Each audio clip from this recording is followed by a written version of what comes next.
Hi guys! For today's video, mag-unbox tayo ng ating in-order na orchids. Ito pala yung aking birthday gift para sa aking sarili. Siyempre, kaya ayan, super excited. Open it.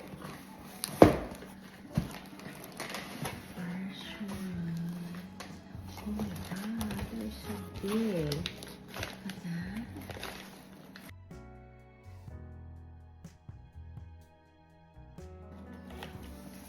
It's super big already.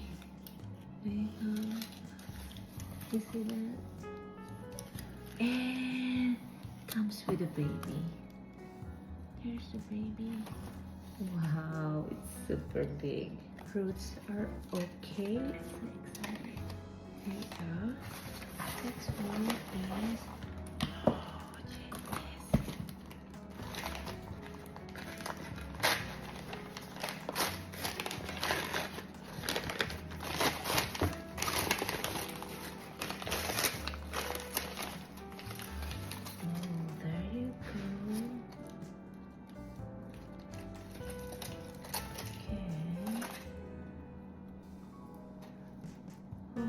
some roots are not okay, but this one is not okay, so we basically take it out kasi nga ito patay na siya, but good thing is meron naman siyang mga healthy roots.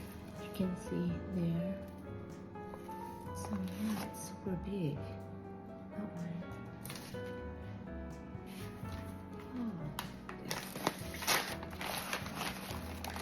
Oh, wow. Ay, but okay. Pag silver daw yung ugat niya, that means kailangan ibabad siya sa tubig. It needs water. There you go.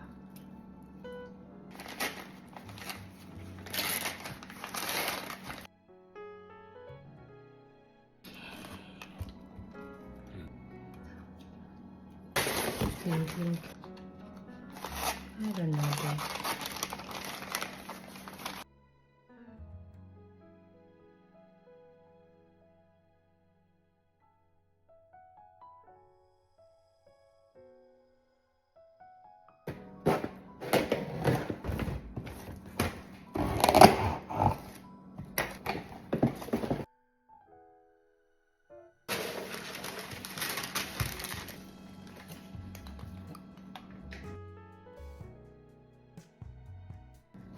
Oh, this is so cute.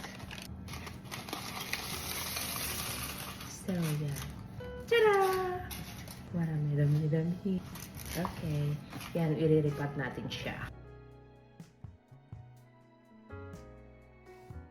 So, ayan guys, eto, meron akong mat. So, dito lang ako sa loob ng bahay dahil maulan sa labas. Tapos, inuubo ako. So, ayun na nga. So, dito ko lang siya gagawin sa loob, ano. So, meron naman akong mat pang cover para hindi magkalat.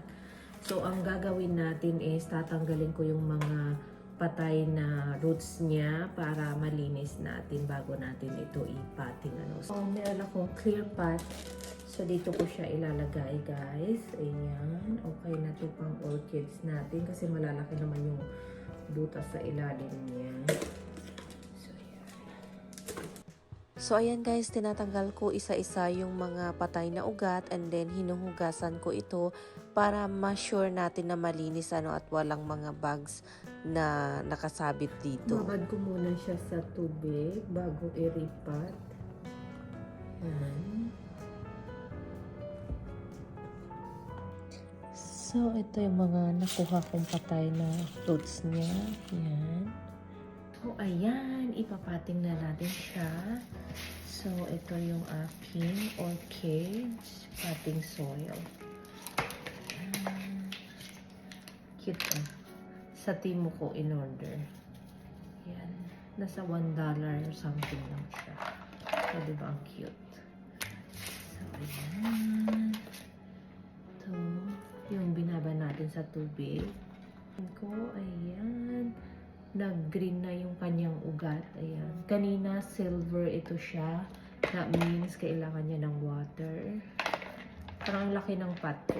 So far, ito lang yung meron ako ngayon. Wala ako nung maliit. So, dito natin siya ilalagay. Sobrang Sobrang laki. Marami ang makukonsume niyang orchids, soil. Yung pot ko pala sa Temu ko in-order kasi mas mura siya kaysa sa Amazon. Mas prefer ko na ngayon yung clear pot, the same thing sa mga indoor plants ko dahil makikita natin yung ugat para makita natin agad if merong problema yung ugat nila or hindi. So yun lang, share ko lang. So, huhugasan ko lang siya ulit dahil nga nabasa yung aking orchid soil sa ulan. So, isprayhan ko lang siya ng water or dito ko lang siya huhugasan ulit sa sink dahil ang lakas ng ulan sa labas. Yan, sabi ko, inuubo ako at ayaw kong lumabas. So, ayun.